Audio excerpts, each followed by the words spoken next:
यानंतर एक मोठी बातमी बघूया। सोलापुरात खासगी बँकेच्या कर्मचाऱ्यांची मुजोरी बघायला मिळतेय। कर्ज चुकवलं नाही, कर्जदाराच्या मुलाचं अपहरण करण्यात आलेलं आहे। धक्कादायक बातमी सोलापुरातून खासगी बँकेच्या वसुली कर्मचाऱ्यांची मुजोरी समोर आलेली आहे। गाडीचे हप्ते भरले नाही म्हणून या कर्मचाऱ्यांनी एका कर्जदाराच्या मुलाचं चक्क अपहरण केलेलं आहे। या मुलाला त्यांनी एका गोडाऊनमध्ये डांबून ठेवलंय। त्यानंतरही मुलाला सोडण्यासाठी 10,000 रुपयांची खंडणी मागितली आहे। वसुलीसाठी अपहरण करणारे शकील बोंडे, इम्रान शेख, देवा जाधव या तिघांविरोधात जेल रोड पोलीस ठाण्यामध्ये गुन्हा सुद्धा दाखल करण्यात आलेला आहे। अतिशय धक्कादायक अशी ही घटना घडली असल्याचं आपण पाहतोय।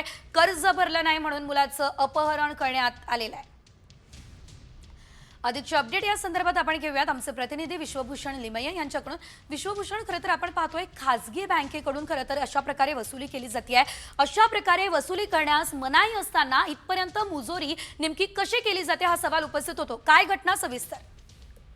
नक्कीच आपण बघू शकतोय की अतिशय धक्कादायक ही घटना म्हणायला लागेल, कारण अशा प्रकार ज्या पद्धतीनं जी वसुली केली चालली आहे त्याचा सर्वोच्च टोक जो आहे तो या ठिकाणी गाठला गेलाय की काय असंच म्हणायला लागेल। कारण सोलापूरमध्ये खासगी बँक वसुली कर्मचाऱ्यांनी हा कळसच गाठलेला आहे। 4 चाकी वाहनाचे हप्ते भरण्यासाठी या कर्जदाराच्या मुलाला चक्क अपहरण केलं गेलं आणि त्याला काही दिवस गोडाऊनमध्ये डांबून ठेवलं गेलं।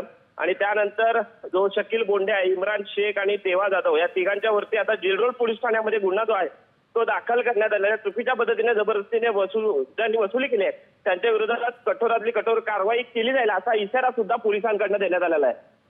निश्चितच धन्यवाद विश्वभूषण दिलेल्या सर्व सविस्तर अपडेटसाठी। तर आपण म्हणतोय कर्जदाराच्या मुलाला गोडाऊन मध्ये डांबून ठेवलंय। कर्ज भरलं नाही म्हणून थेट मुलाचं अपहरण करण्यात आलं आणि 10,000 रुपयांची खंडणी सुद्धा मागितली आहे।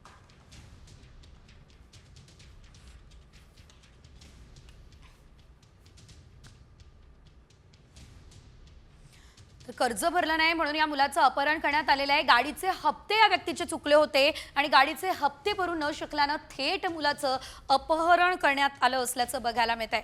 खासगी बँकेच्या कर्मचाऱ्यांचा हा प्रताप आता समोर आलेला आहे।